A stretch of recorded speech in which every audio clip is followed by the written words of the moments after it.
Des lieux qui défient la logique et qui restent inexpliqués. Qui les ont bâtis et pourquoi, nous ne le saurons jamais. Des lieux fertiles en phénomènes insondables. Trop d'avions et de bateaux ont carrément disparu. Le mystère entourant ces sites nous hante et nous confond. Si ce n'est pas un animal, qu'est-ce que c'est? Restez avec nous alors que nous allons faire le décompte des 10 endroits les plus mystérieux au monde.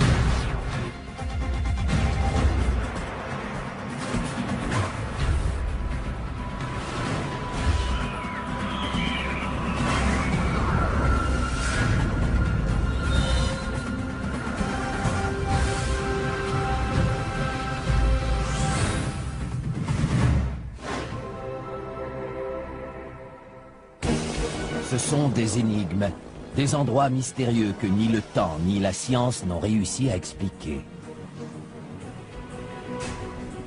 Les légendes qui entourent ces endroits ont donné naissance à de bonnes histoires à raconter et nous mettent au défi de trouver une explication rationnelle. Des scientifiques et des passionnés consacrent leur vie à tenter de trouver une explication à ces phénomènes. En 10e position de notre décompte, les anciennes cavernes qui ont le pouvoir mystérieux de rendre insensibles à la douleur tous ceux qui ont la foi. Ils admirent ceux qui se piquent avec des aiguilles et qui ne saignent pas.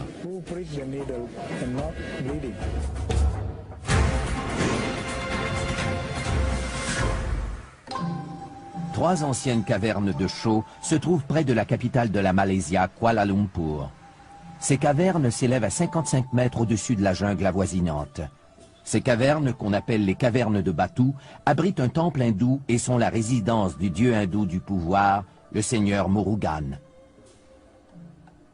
Des millions de gens viennent ici. Pourquoi croyez-vous que tant de gens viennent prier ici? C'est parce qu'ils croient que le seigneur Murugan est un dieu puissant qui fait des miracles. C'est ce qui le caractérise. Souvent représenté avec une lance qui est, croit-on, la source du pouvoir du seigneur Murugan, les hindous s'adressent à celui-ci pour le supplier de faire une intervention divine. Mais c'est au cours du festival annuel de Thaipusam que les foules se pressent aux cavernes de Batu et font un pèlerinage pour expier leurs fautes et remercier leur dieu. Pour expier leurs fautes, les fidèles choisissent souvent de commettre des actes d'automutilation en se servant d'une lance, le symbole du seigneur Murugan. Le seigneur Murugan dit que si nous sommes purs, nous pouvons nous transpercer ou même nous tirer une charge avec des crochets dans la peau. Les fidèles disent ne pas ressentir de douleur lorsqu'ils s'infligent des blessures et, fait encore plus étrange, les blessures ne saignent pas. Bien des gens demandent, mais pourquoi ne saignent-ils pas? C'est ça le miracle du seigneur Murugan. Les fidèles attribuent ce miracle au dieu qui réside dans les cavernes de Batu. Lorsque vous leur demandez s'ils ressentent de la douleur, tous vous répondent que non, et que c'est grâce au seigneur Murugan. On pense que les croyants entrent en transe aussitôt qu'on les transperce et ils deviennent ainsi insensibles à la douleur. Le fakir Moussafar, expert en la matière, pratique depuis plus de 50 ans des rituels de perçage comme ceux que l'on voit à Thaipusam. Il croit que cette insensibilité à la douleur relève davantage du domaine de la psychologie que de celui des croyances religieuses. En fait, nous jouons et nous transformons le corps physique. Et chaque fois qu'on fait quelque chose comme ça, on a la possibilité de transcender et d'atteindre un autre état de conscience. Ceux qui participent à ces rituels doivent aussi se soumettre à l'épreuve du temps. Chaque sacrifice dure en moyenne 8 heures. Pour ces gens, les cavernes de Batu sont synonymes de force spirituelle. On voit que le dieu peut faire des miracles. Les cavernes de Batu, où ont lieu chaque année ces rituels étonnants, méritent la 10e position à notre palmarès. En 9e position, un groupe très ancien de mégalithes. Leur existence ne fait pas de doute, même si leur fonction demeure toujours un mystère. C'est un endroit spécial. Qui l'a bâti et pour quelle raison, nous ne le saurons jamais.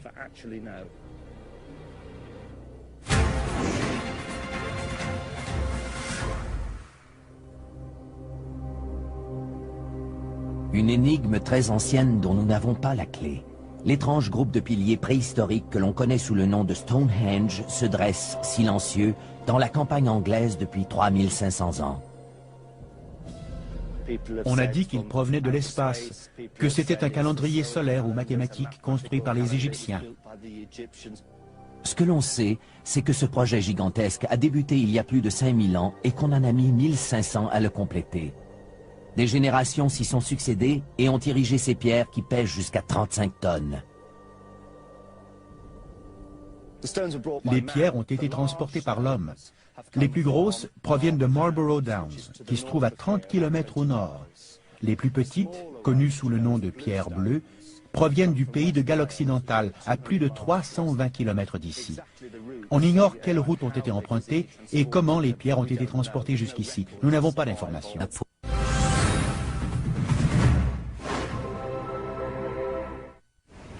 Au 8e rang, une base militaire américaine entourée de secrets même si son existence ne fait aucun doute. Avez-vous une idée du nombre de gardiens de sécurité là-bas? Pourquoi?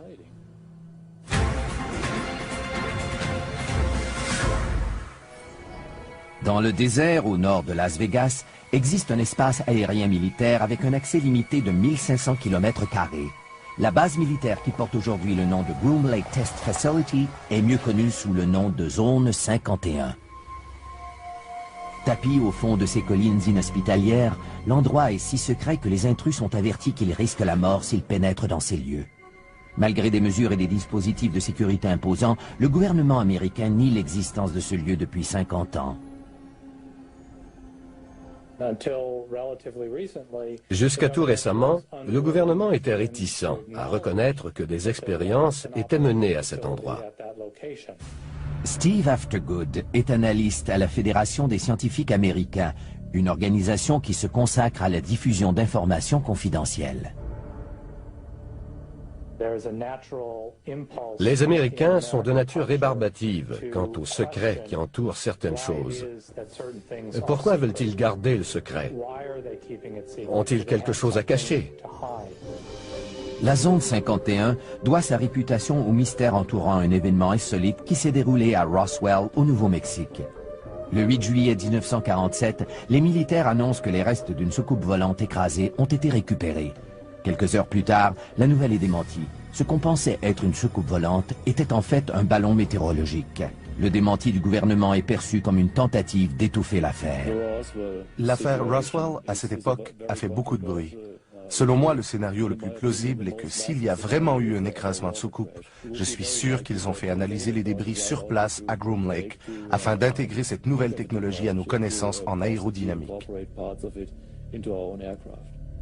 Cette théorie reçoit un appui en 1989 lorsqu'un ancien employé de la Zone 51, Bob Lazar, déclare avoir visité l'intérieur d'un vaisseau spatial extraterrestre alors qu'il travaillait à la base. Ces dessins ont été faits pour illustrer son témoignage. C'est au cours de ma seconde visite que j'ai compris que cette épave était en fait un vaisseau extraterrestre. La boîte de Pandore est ouverte et provoque l'apparition d'une génération d'inconditionnels de la Zone 51, comme Yor Garneau. Il y a là-bas une base dont le gouvernement s'entête à nier l'existence. Et en réalité, on n'en sait absolument rien. Malgré que la base soit entourée par plus de 35 000 hectares de terre appartenant à l'armée, les montagnes des alentours offrent une vue imprenable sur la base secrète.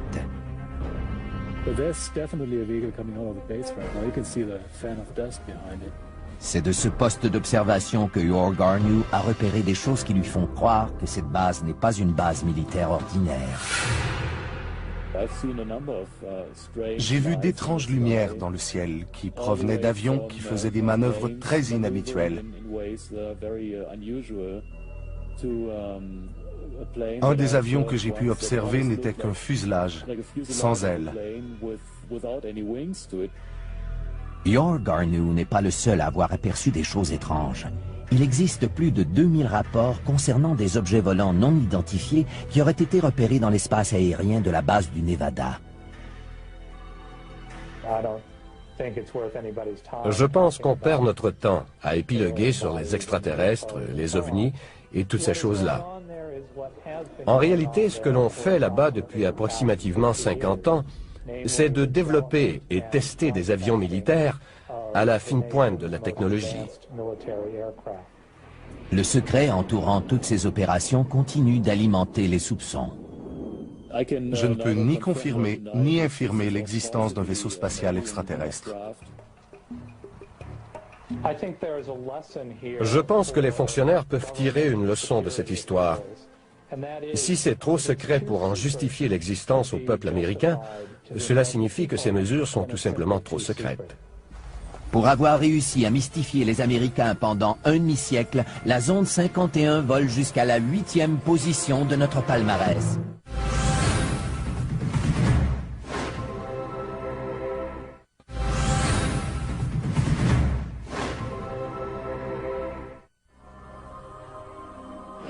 C'est surnaturel, cela dépasse l'entendement.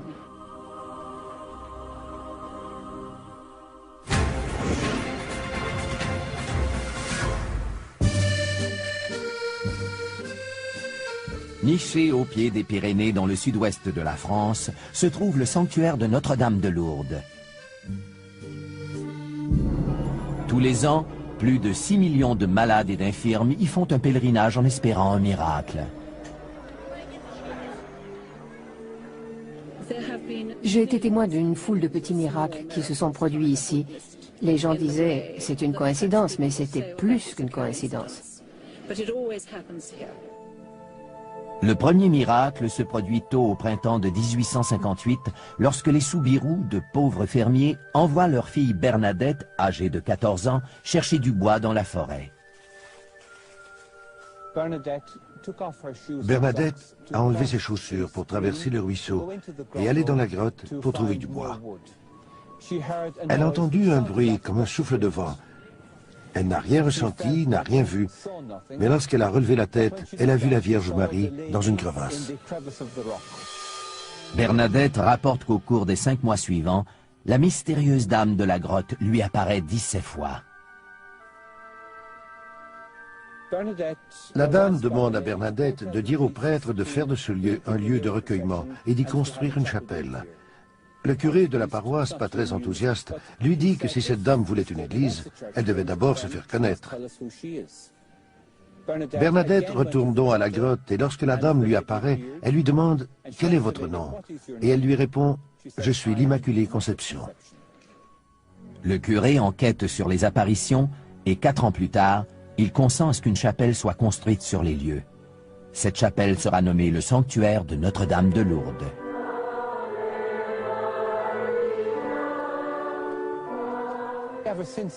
Depuis, chaque année, les gens viennent ici en pèlerinage. Ils se disent attirés par la grotte et affirment que c'est Notre-Dame qui les appelle.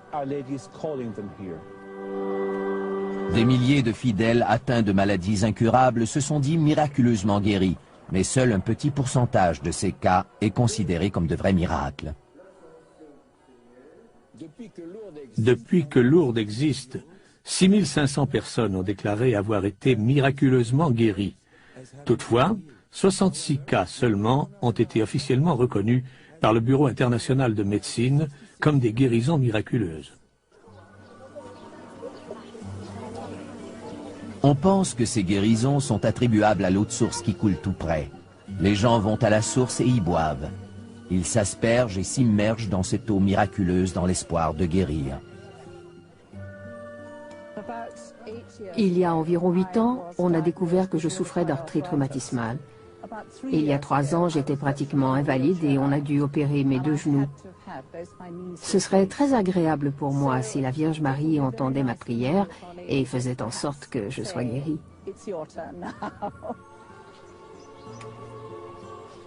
Nos prières ne sont pas toujours exaucées, mais cela arrive à quelques-uns d'entre nous et cela nous réconforte tous. Nous savons que Dieu entend nos prières. Des médecins croient que ces guérisons miraculeuses sont attribuables à l'effet placebo. Nous devons mettre un terme au mythe à propos de l'eau. L'eau n'est pas une cure. L'eau de Lourdes n'a pas de propriété miraculeuse. Cette eau a été analysée par les plus grands laboratoires du monde.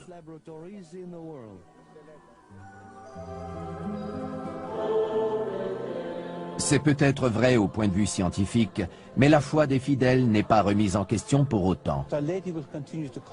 Notre-Dame continue à inciter les gens à venir ici en pèlerinage, à faire des processions. Je pense que les gens recherchent des expériences spirituelles. Et Lourdes est donc un endroit propice. Pour avoir su perpétuer la foi, le sanctuaire de Notre-Dame de Lourdes apparaît au 7e rang de notre palmarès. Notre prochaine destination est une ville où votre avenir est peut-être inscrit sur ses feuilles, vieilles de plus de 2000 ans. Les poils m'ont dressé sur le corps. Il y avait de l'électricité dans l'air.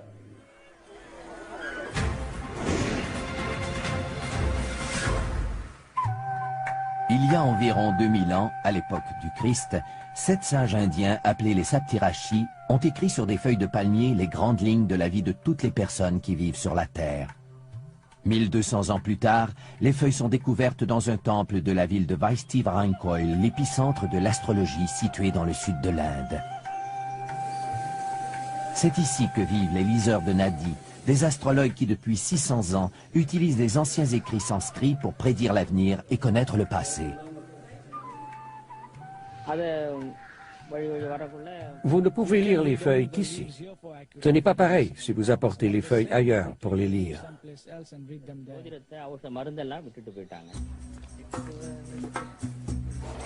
Chaque année, des milliers de gens se rendent dans la ville de Vaishti-Varankoil pour se faire lire la bonne aventure. Mais seuls quelques heureux élus verront leur souhait exaucé. C'est écrit dans les feuilles de Nadi que seulement les gens choisis pourront se faire lire l'avenir. Ces choses-là sont décidées par une volonté supérieure. Si vous êtes du nombre, vous le saurez.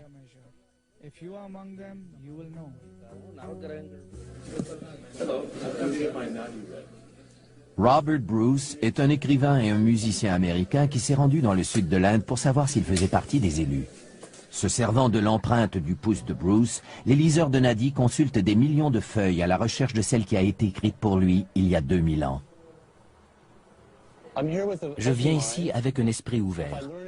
Si j'apprends quelque chose sur ma personne ou sur le monde qui m'entoure, je serai très heureux.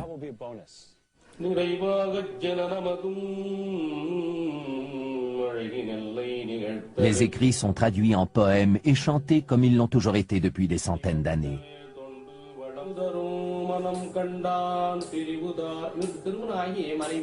You got married but divorced your wife. Yeah. You got married and divorced. இயக்கங்கள்.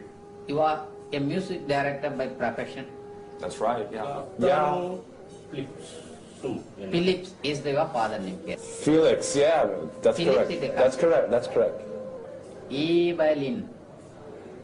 You talking about my mother? Yeah. You got it. That's the Nadi man. That's it. You got it. Your age is 47. 47 running. 47. That's me. You are going to establish an educational institution related to music and use music as an instrument to heal the people by composing the new musical notes. And your face, just your face will become familiar to all almost. La lecture dure 1 heure. Ça a été une expérience extraordinaire. Ils m'ont dit le nom des membres de ma famille, m'ont parlé de mes intérêts qui tournent autour de l'argent. Ce qui m'a le plus renversé, ce sont leurs prédictions d'avenir. Apprendre que ces rêves se réaliseront est une chose terrifiante. Les feuilles parlent aussi de leur propre avenir. Les liseurs de Nadi ont lu dans les feuilles de palmier que d'ici 100 ans, toutes les feuilles vont devenir noires et ne pourront plus jamais être lues. En attendant ce jour fatidique, la ville de Vaishti-Varankoil demeure un endroit où des forces mystérieuses sont à l'œuvre. Je pense que l'on doit accepter l'expérience pour ce qu'elle est, sans la faire passer à travers nos filtres rationnels. Pour avoir dévoilé le scénario secret de la vie des gens, la ville indienne de Vaishti-Varankoil se hisse à la 6e position de notre palmarès.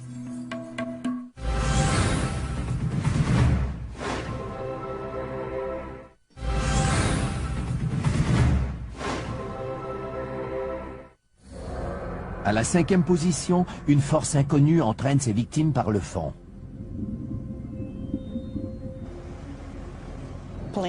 Les avions ont disparu sans laisser de traces dans cette région. Personne ne sait pourquoi.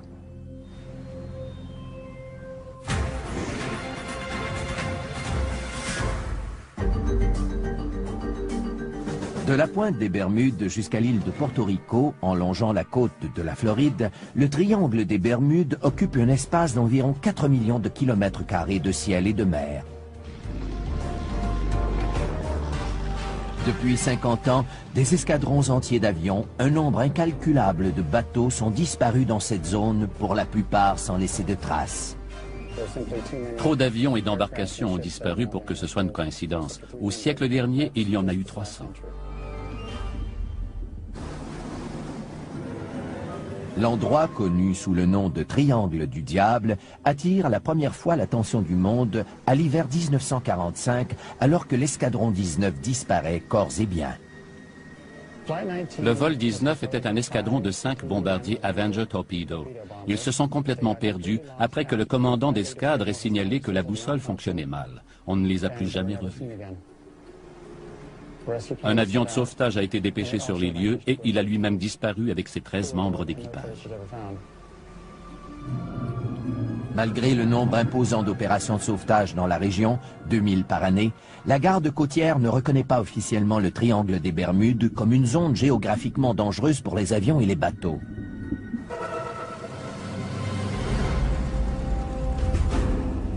Pour le pilote José Maldonado Torres, le triangle des Bermudes sera à la hauteur de sa triste réputation. Le 28 juin 1980, José et son copilote quittent la République dominicaine et mettent le cap sur Porto Rico. Ils ont quitté la République dominicaine à 18h10 et tout allait bien jusqu'à ce qu'on reçoive un appel de détresse à 20h03.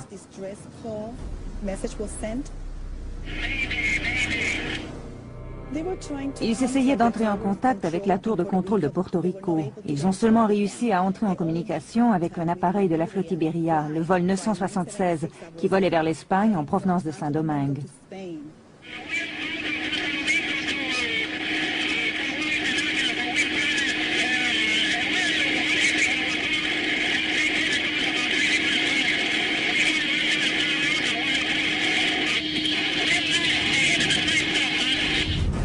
Ce sont les derniers mots du pilote. Quelques minutes plus tard, l'avion disparaît sans laisser de traces. Malgré les recherches actives de la garde côtière et de la famille Torres, aucun corps ni débris d'avion ne sera jamais retrouvé. Le pilote Torres a eu le mérite de nous apprendre quelque chose sur ce qui a causé la disparition de son appareil. Le pilote nous indique qu'un objet semblait traquer son avion. Au fil des années, plusieurs hypothèses ont été émises. Les disparitions seraient dues à des ovnis, à des explosions de méthane dégagées par le plancher océanique, explosions qui peuvent déplacer assez d'eau pour couler un bateau, ou encore à des courants marins bizarres. Aucune théorie ne peut expliquer de façon satisfaisante le phénomène du triangle des Bermudes. Il y a trop de cas différents, il y a trop de scénarios différents. On ne peut pas trouver une réponse unique pour tous ces cas. Pour son appétit insatiable d'avions, de bateaux et d'embarcations de toutes sortes, le triangle des Bermudes accède au numéro 5 de notre palmarès. Notre prochaine destination, un réseau de tunnels remplis d'ossements humains qui, mis bout à bout, font 300 km. Les gens ont une curiosité morbide.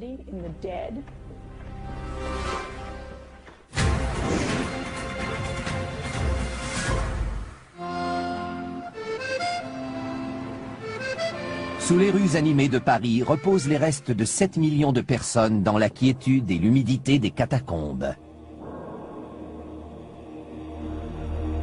Une sépulture connue sous le nom de l'Empire de la Mort. Les catacombes sont un endroit sombre et souterrain où l'on retrouve les ossements de gens pauvres et anonymes. Les personnes ensevelies dans les catacombes étaient de petites gens sans grande identité ou importance sociale. Pendant 10 siècles, le cimetière parisien des Innocents abrite les dépouilles mortelles des 20 paroisses de Paris. Au XVIIIe siècle, le cimetière est devenu tellement encombré qu'une dénivellation de 2,5 mètres existe entre le terrain du cimetière et la rue. Pour des raisons sanitaires évidentes, on a dû procéder à un grand nettoyage de ce charnier qui bordait les halles de Paris. Un labyrinthe d'anciennes carrières de chaux existe sous la ville et au printemps de 1786, la ronde macabre des squelettes commence. Au début, ils se contentaient de jeter les ossements pêle-mêle dans ces énormes tunnels. Puis, au XIXe siècle, ils décident d'y aller avec plus de méthode. On ignore donc combien de squelettes ont été ainsi déplacés, et si de nouveaux ossements ou de nouveaux cadavres ont été ensevelis dans les catacombes. Dès le début, les gens montrent de l'engouement pour cette fosse commune. Les visites des catacombes ont commencé presque immédiatement après le transfert des ossements au début du XIXe siècle. Les gens ont une fascination morbide pour la mort. Ils aiment entrer dans les lieux sombres et souterrains, surtout parce qu'ils savent qu'ils pourront en ressortir. Aujourd'hui, la ville de Paris permet aux intéressés de visiter les premiers kilomètres de tunnels qui forment les catacombes. Le reste, près de 290 kilomètres, demeure inexploré et interdit. Pour sa part, le Parisien Ulrich Le Flour ne s'intéresse qu'à la portion interdite des catacombes. Depuis 16 ans, il s'affaire à explorer illégalement la portion défendue des catacombes et à faire des relevés cartographiques des lieux.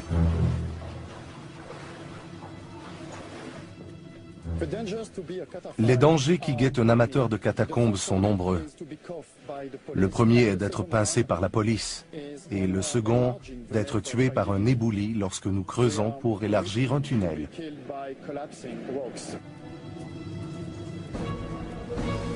Mais jusqu'ici, l'attrait de l'inconnu se révèle plus fort que les risques encourus. Des amateurs de plus en plus nombreux, évalués à plus de 1000, estiment que leur devoir est d'explorer et de protéger les catacombes pour les générations futures. C'est notre but.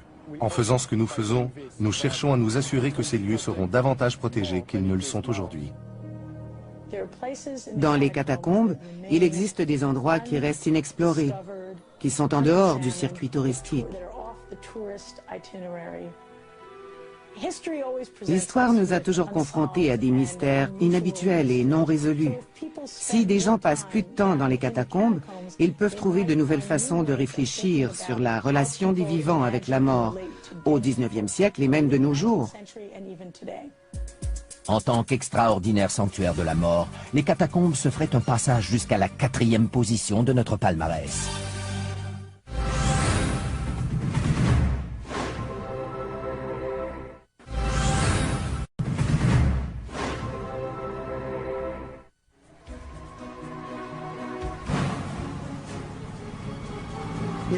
Si ce n'est pas un animal, qu'est-ce que c'est?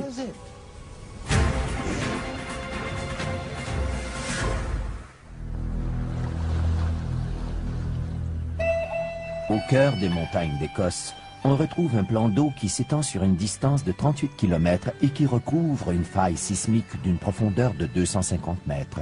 Ce plan d'eau s'appelle le Loch Ness. C'est l'endroit idéal où peuvent se cacher des créatures monstrueuses. Robert Rines, un diplômé du MIT, a conçu le système radar de dépistage pour le missile Patriot. Plus tard, ses inventions dans le domaine des sonars ont été utilisées pour localiser le Titanic. Sa véritable passion en est une que la plupart des scientifiques considèrent comme farfelue, la chasse aux monstres du Loch Ness.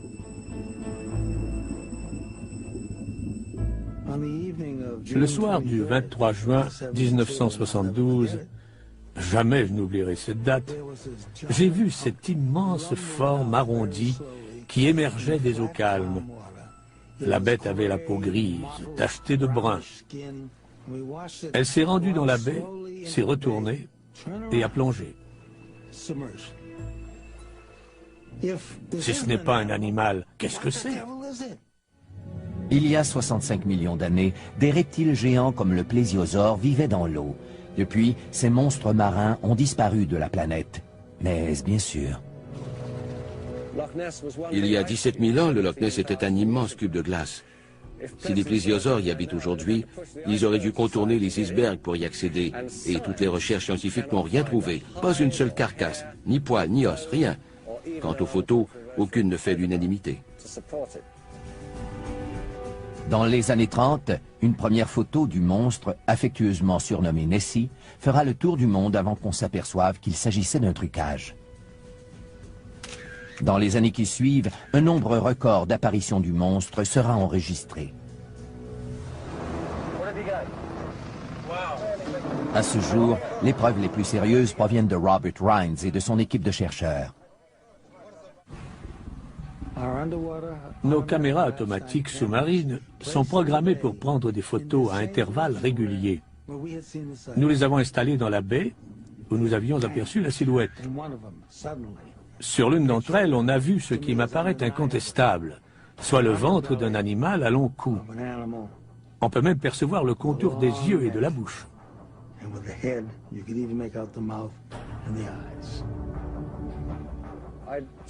Je dirais que le grand coupable dans toute cette affaire, c'est l'eau trouble du Loch Ness.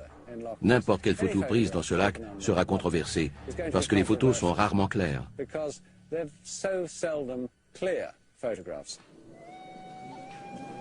Adrian Shine, un naturaliste de la région, sillonne ces eaux mystérieuses depuis presque aussi longtemps que Robert Rines.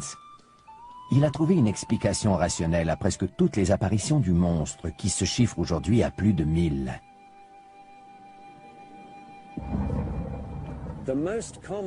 La cause la plus courante de ces supposées apparitions du monstre, ce sont les vagues créées par les embarcations.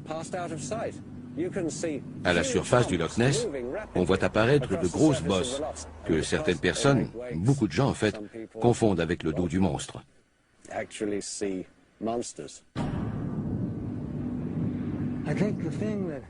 Ce qui me pousse à rester dans la course, c'est que d'abord, je ne pense pas que je sois assez stupide pour mal juger ce que j'ai observé de mes propres yeux. J'aimerais prouver à ceux qui disent que c'est impossible qu'ils se trompent. J'aimerais les voir mordre la poussière. En tant que centre de la plus célèbre chasse aux monstres marins du monde, le Loch Ness émerge à la 3e position de notre palmarès. À la prochaine position, nous retrouvons les anciens dessins géants du désert péruvien qui, étrangement, ne sont visibles que du haut des airs. Nous ne saurons jamais pourquoi ils ont été dessinés, parce que les anciens qui savaient ne sont plus là pour nous le dire.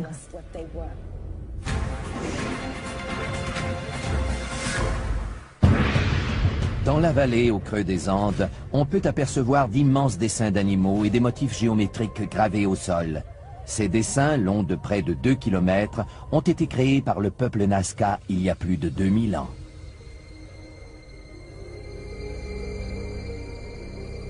Ces dessins, qui ne sont perceptibles qu'à haute altitude, ont été découverts durant les années 20, lorsque les premiers avions commerciaux ont commencé à survoler le désert péruvien. Depuis ce premier jour, le monde se questionne sur le sens et le but de ces dessins. Il existe une foule de théories concernant les lignes de Nazca qui vont des plus sensées aux plus farfelues. Certains croient qu'elles auraient été faites par des extraterrestres.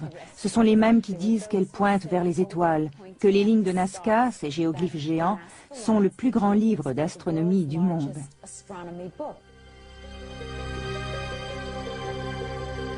L'archéologue Helen Silverman se spécialise dans la poterie Nazca depuis plus de 30 ans et elle a découvert que les images d'animaux et d'humains peintes sur les poteries sont les mêmes qui ont été reproduites dans le désert.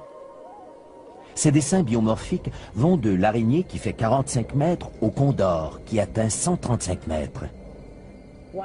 Pourquoi les ont-ils fait aussi grands s'ils ne pouvaient jamais les voir en entier? Ils n'ont pas été faits par des extraterrestres. Ils n'ont pas été conçus pour être vus d'en haut, puisque nous savons que les Nazca ne volaient pas et n'avaient pas de montgolfière.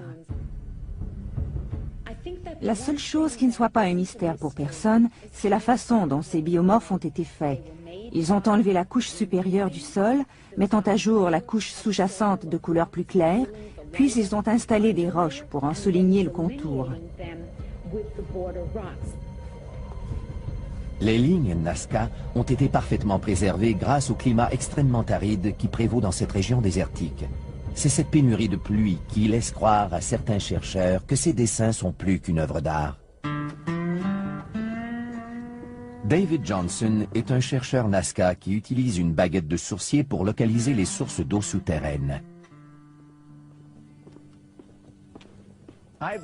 Je crois que les lignes de Nazca sont à l'origine une carte des aqueducs qui servait aux gens qui vivaient ici dans le passé et qui peuvent encore être utilisées par les gens dans le futur.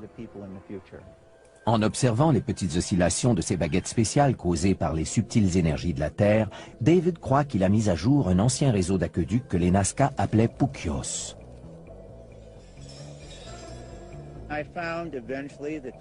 J'ai constaté que les trapézoïdes sont localisés exactement au-dessus de l'endroit où l'eau se concentre dans la couche aquifère. Les triangles, localisés tout près ou sur les trapézoïdes, marquent l'endroit précis où se trouve la faille. J'imagine que les spirales indiquent les courbes et les virages de l'eau qui circulent dans la vallée. La théorie de Johnson, qui veut que les lignes soient une carte de réseau d'aqueducs, n'explique pas les 70 dessins de plantes et d'animaux disséminés à travers la vallée.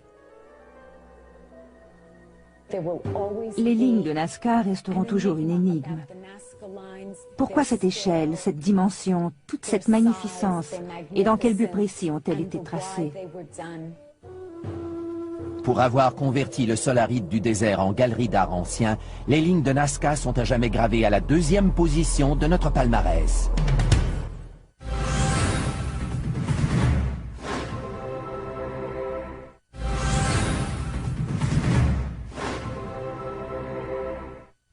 Des perçages indolores de la Malaysia aux intrigants piliers de Stonehenge, à la confidentialité de la zone 51 jusqu'aux sources miraculeuses de France. Nous avons vu les feuilles qui révèlent le futur, avons visité le lieu de perdition des voyageurs ainsi qu'un cimetière souterrain. Nous avons vu aussi une supposée réserve préhistorique et des dessins géants dans le désert. Nous avons gardé pour la fin le site le plus mystérieux d'entre tous. L'endroit le plus mystérieux au monde est le berceau de toutes les civilisations. C'est la raison pour laquelle tant de gens ont consacré leur vie à sa recherche. Nos découvertes peuvent changer la façon d'écrire l'histoire.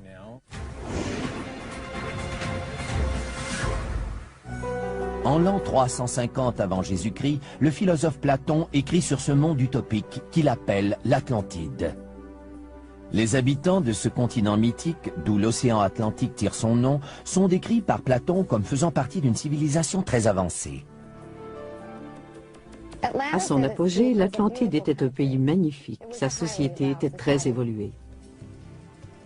Dans ses écrits, Platon nous dit aussi que l'avidité et la soif de pouvoir auront finalement raison des habitants de l'Atlantide et que la vengeance des dieux sera terrible.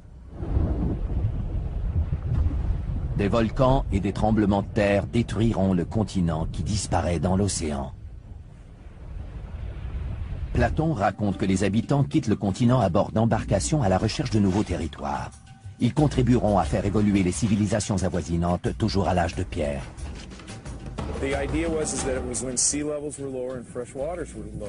Le célèbre archéologue marin Michael Fort accompagne ses étudiants dans le golfe du Mexique à la recherche d'artefacts pouvant confirmer la migration des habitants de l'Atlantide.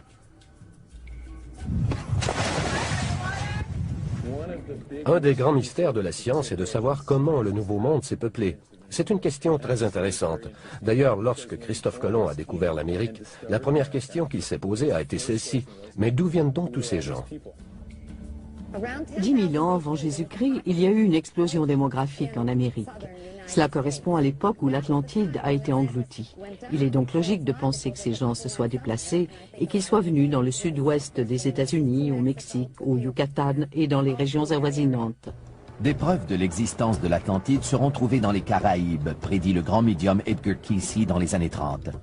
Il prédit qu'une partie du continent englouti émergera quelque part dans les Caraïbes dans les années 60. En 68 et 69, des pilotes d'avion rapportent avoir constaté par temps calme l'émergence de hauts fonds. L'eau et le sable leur donnent une apparence plutôt foncée, mais il est évident qu'il y a quelque chose à cet endroit. L'étrange formation rocheuse, connue sous le nom de route Bimini, serait, selon les inconditionnels de l'Atlantide, la route qui mène à l'ancien continent ou encore une portion d'un temple englouti. Les autres disent que les deux lignes à peu près parallèles sont l'œuvre de Mère Nature.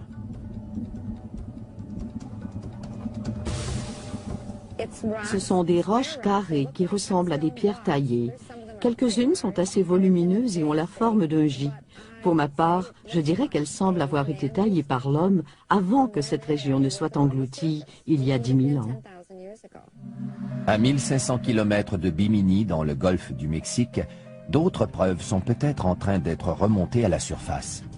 Michael Fott et ses étudiants ont découvert plus de 2500 artefacts qui, croient-ils, appartiennent à des embarcations de colonisateurs qui se sont implantés en Amérique du Nord en provenance d'endroits comme les Caraïbes.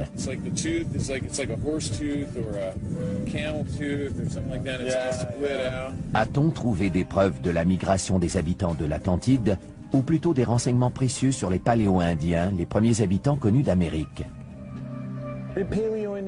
Est-ce que les Paléo-Indiens avaient des occupations côtières, des bateaux, un style de vie que nous ignorions parce que les preuves avaient été submergées? Ils sont peut-être venus sur le continent suite à une migration. C'est la grande question qu'il faut se poser et c'est une question à laquelle nous ne pouvons pas répondre maintenant. Reste à savoir si les écrits de Platon sur l'Atlantide étaient une leçon d'histoire ou simplement une fable visant à mettre en garde les civilisations futures de la fragile existence de l'homme. Le problème, c'est qu'il n'y a pas d'endroit précis où l'on peut situer l'Atlantide. Si l'Atlantide était localisée, on devrait alors fournir une explication géologique sur ce qui s'est passé, et on devrait montrer comment les choses ont ensuite évolué. La plupart des gens qui s'intéressent à l'Atlantide ne s'intéressent pas à la préhistoire, et la plupart des gens qui s'intéressent à la préhistoire ne se préoccupent pas de l'Atlantide. Pour avoir confondu les scientifiques comme les historiens, le continent englouti de l'Atlantide mérite la première position à notre palmarès des endroits les plus mystérieux au monde. Ces lieux imprégnés de mystère nous mettent au défi de trouver la clé de l'énigme. Ils sont là pour nous rappeler que même si l'homme fait des bonds de géant dans sa compréhension du monde qui l'entoure, il existera toujours des lieux dont il ne percera jamais entièrement le mystère.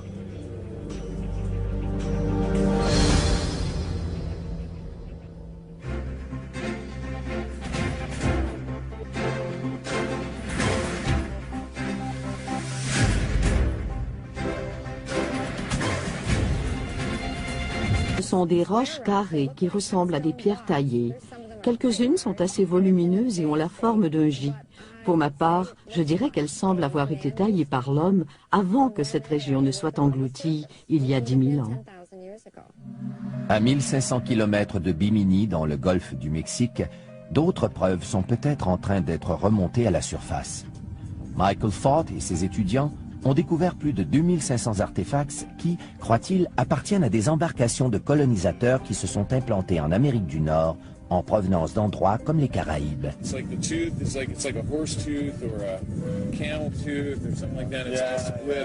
A-t-on trouvé des preuves de la migration des habitants de l'Atlantide, ou plutôt des renseignements précieux sur les Paléo-Indiens, les premiers habitants connus d'Amérique? Est-ce que les Paléo-Indiens avaient des occupations côtières, des bateaux, un style de vie que nous ignorions parce que les preuves avaient été submergées? Ils sont peut-être venus sur le continent suite à une migration. C'est la grande question qu'il faut se poser et c'est une question à laquelle nous ne pouvons pas répondre maintenant. Reste à savoir si les écrits de Platon sur l'Atlantide étaient une leçon d'histoire ou simplement une fable visant à mettre en garde les civilisations futures de la fragile existence de l'homme. Le problème, c'est qu'il n'y a pas d'endroit précis où l'on peut situer l'Atlantide.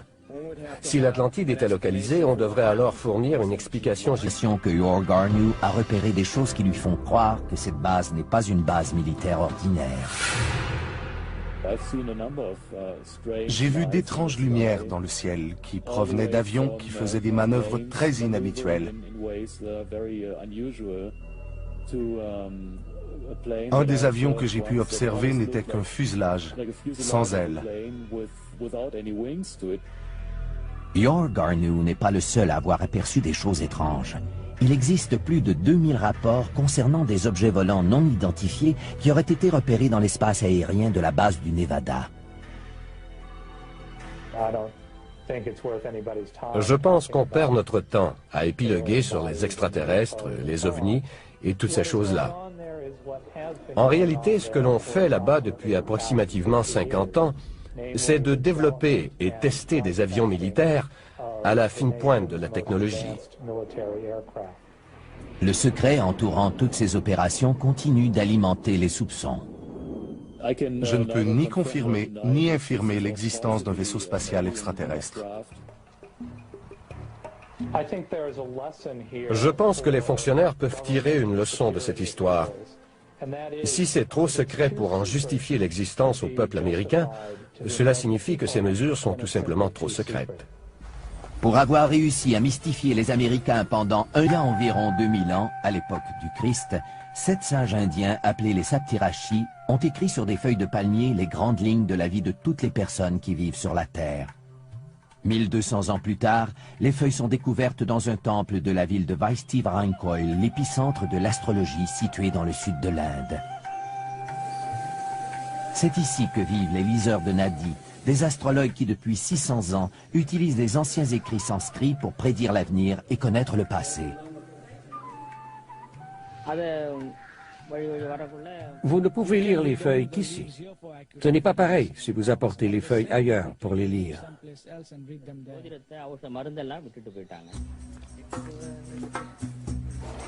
Chaque année, des milliers de gens se rendent dans la ville de Vaistivarainkoil pour se faire lire la bonne aventure, mais seuls quelques heureux élus verront leurs souhaits exaucés. C'est écrit dans les feuilles de Nadi que seulement les gens choisis pourront se faire lire l'avenir. Ces choses-là sont décidées par une volonté supérieure. Si vous êtes du nombre, vous le saurez.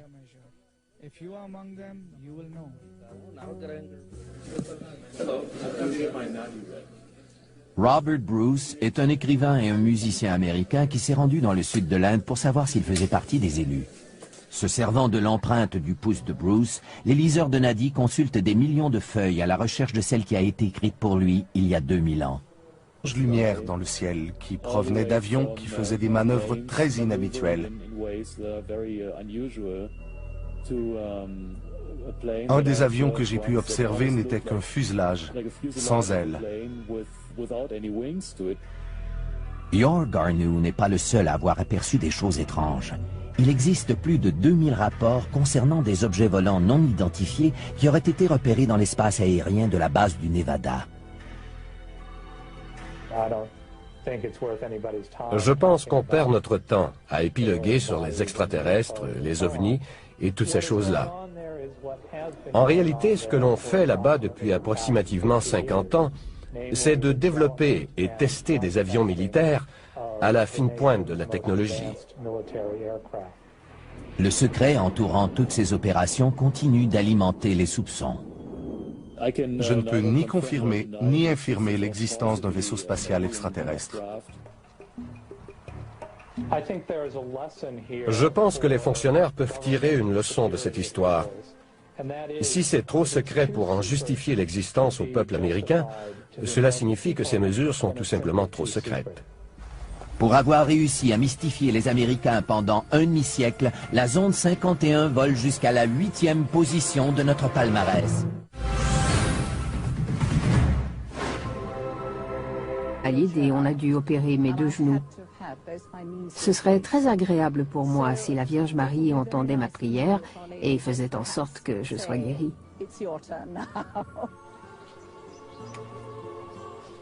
Nos prières ne sont pas toujours exaucées, mais cela arrive à quelques-uns d'entre nous et cela nous réconforte tous. Nous savons que Dieu entend nos prières. Des médecins croient que ces guérisons miraculeuses sont attribuables à l'effet placebo. Nous devons mettre un terme au mythe à propos de l'eau. L'eau n'est pas une cure. L'eau de Lourdes n'a pas de propriété miraculeuse. Cette eau a été analysée par les plus grands laboratoires du monde.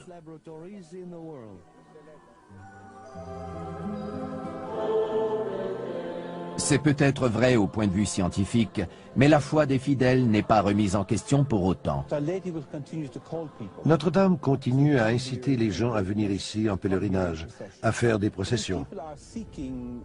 Je pense que les gens recherchent des expériences spirituelles. Et Lourdes est donc un endroit propice. Pour avoir su perpétuer la foi, le sanctuaire de Notre-Dame de Lourdes apparaît au 7e rang de notre palmarès. Notre prochaine destination est une ville où votre avenir est peut-être inscrit sur ses feuilles, vieilles de plus de 2000 ans. Sont décidés par une volonté supérieure. Si vous êtes du nombre, vous le saurez.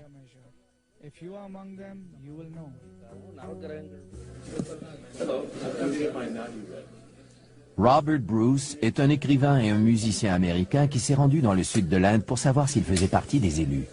Se servant de l'empreinte du pouce de Bruce, les liseurs de Nadi consultent des millions de feuilles à la recherche de celle qui a été écrite pour lui il y a 2000 ans. Je viens ici avec un esprit ouvert. Si j'apprends quelque chose sur ma personne ou sur le monde qui m'entoure, je serai très heureux.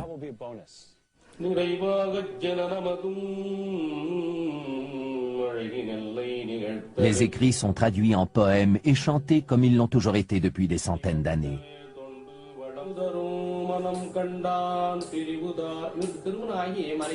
You got married but divorced your wife.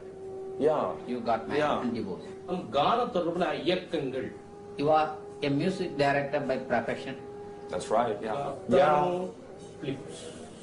Phillips is your father name. Yes. Felix, yeah, that's Phillips correct. That's correct. That's correct. Evelyn. You talking about my mother? Yeah. You got it. That's the Nadi man. That's it. You got Your it. age is 47. 47 running. 47. That's me. You are going to establish. Paraît incontestable, soit le ventre d'un animal à long cou. On peut même percevoir le contour des yeux et de la bouche.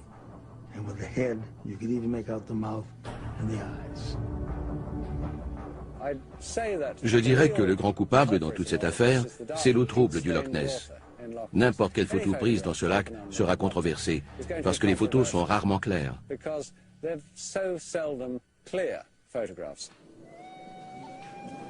Adrian Shine, un naturaliste de la région, sillonne ces eaux mystérieuses depuis presque aussi longtemps que Robert Rines. Il a trouvé une explication rationnelle à presque toutes les apparitions du monstre, qui se chiffrent aujourd'hui à plus de 1000.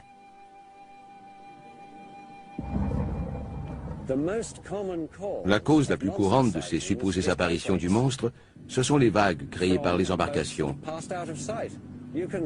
À la surface du Loch Ness, on voit apparaître de grosses bosses que certaines personnes, beaucoup de gens en fait, confondent avec le dos du monstre.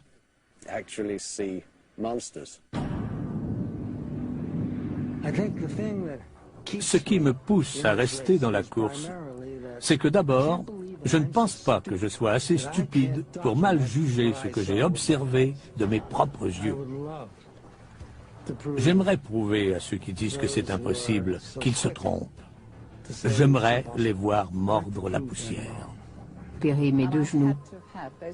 Ce serait très agréable pour moi si la Vierge Marie entendait ma prière et faisait en sorte que je sois guérie.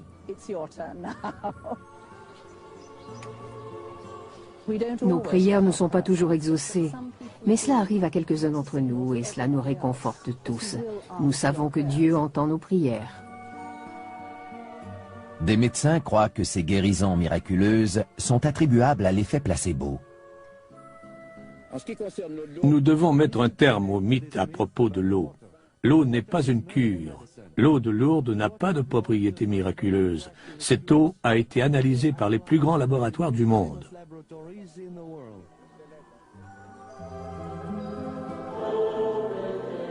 C'est peut-être vrai au point de vue scientifique, mais la foi des fidèles n'est pas remise en question pour autant.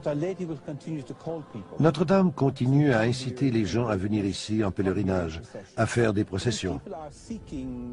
Je pense que les gens recherchent des expériences spirituelles. Et Lourdes est donc un endroit propice. Pour avoir su perpétuer la foi, le sanctuaire de Notre-Dame de Lourdes apparaît au 7e rang de notre palmarès. Notre prochaine destination est une ville où votre avenir est peut-être inscrit sur ses feuilles, vieilles de plus de 2000 ans. Le sang abrite les dépouilles mortelles des 20 paroisses de Paris. Au XVIIIe siècle, le cimetière est devenu tellement encombré qu'une dénivellation de 2,5 mètres existe entre le terrain du cimetière et la rue. Pour des raisons sanitaires évidentes, on a dû procéder à un grand nettoyage de ce charnier qui bordait les halles de Paris. Un labyrinthe d'anciennes carrières de chaux existe sous la ville et au printemps de 1786, la ronde macabre des squelettes commence. Au début, ils se contentaient de jeter les ossements pêle-mêle dans ces énormes tunnels. Puis, au XIXe siècle, ils décident d'y aller avec plus de méthode. On ignore donc combien de squelettes ont été ainsi déplacés, et si de nouveaux ossements ou de nouveaux cadavres ont été ensevelis dans les catacombes. Dès le début, les gens montrent de l'engouement pour cette fosse commune. Les visites des catacombes ont commencé presque immédiatement après le transfert des ossements au début du XIXe siècle. Les gens ont une fascination morbide pour la mort. Ils aiment entrer dans les lieux sombres et souterrains, surtout parce qu'ils savent qu'ils pourront en ressortir. Aujourd'hui, la ville de Paris permet aux intéressés de visiter les premiers kilomètres de tunnels qui forment les catacombes. Le reste, près de 290 kilomètres, demeure inexploré et interdit.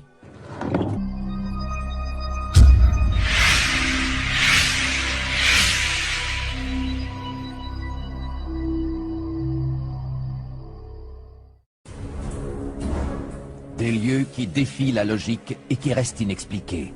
Qui les ont bâtis et pourquoi, nous ne le saurons jamais. Des lieux fertiles en phénomènes insondables. Trop d'avions et de bateaux ont carrément disparu. Le mystère entourant ces sites nous hante et nous confond. Si ce n'est pas un animal, qu'est-ce que c'est? Restez avec nous alors que nous allons faire le décompte des 10 endroits les plus mystérieux au monde.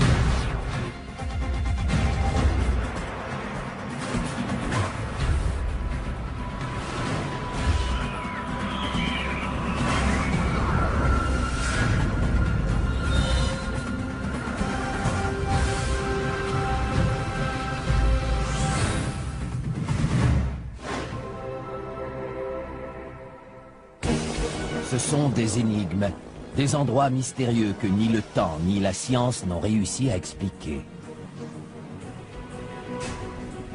Les légendes qui entourent ces endroits ont donné naissance à de bonnes histoires à raconter et nous mettent au défi de trouver une explication rationnelle. Des scientifiques et des passionnés consacrent leur vie à tenter de trouver une explication à ces phénomènes. En 10e position de notre décompte, Vaisseau extraterrestre. La boîte de Pandore est ouverte et provoque l'apparition d'une génération d'inconditionnels de la zone 51, comme Yor Garnu. Il y a là-bas une base dont le gouvernement s'entête à nier l'existence. Et en réalité, on n'en sait absolument rien. Malgré que la base soit entourée par plus de 35 000 hectares de terre appartenant à l'armée, les montagnes des alentours offrent une vue imprenable sur la base secrète.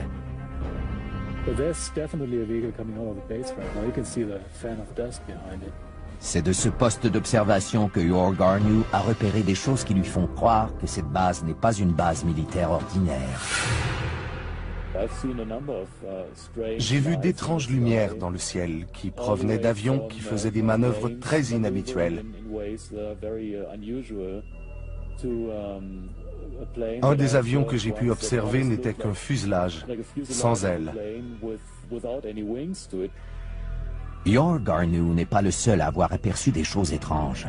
Il existe plus de 2000 rapports concernant des objets volants non identifiés qui auraient été repérés dans l'espace aérien de la base du Nevada. Je pense qu'on perd notre temps à épiloguer sur les extraterrestres, les ovnis et toutes ces choses-là. Qui ressemblent à des pierres taillées. Quelques-unes sont assez volumineuses et ont la forme d'un J. Pour ma part, je dirais qu'elles semblent avoir été taillées par l'homme avant que cette région ne soit engloutie il y a 10 000 ans. À 1500 km de Bimini, dans le golfe du Mexique, d'autres preuves sont peut-être en train d'être remontées à la surface. Michael Fort et ses étudiants ont découvert plus de 2500 artefacts qui, croient-ils, appartiennent à des embarcations de colonisateurs qui se sont implantés en Amérique du Nord en provenance d'endroits comme les Caraïbes.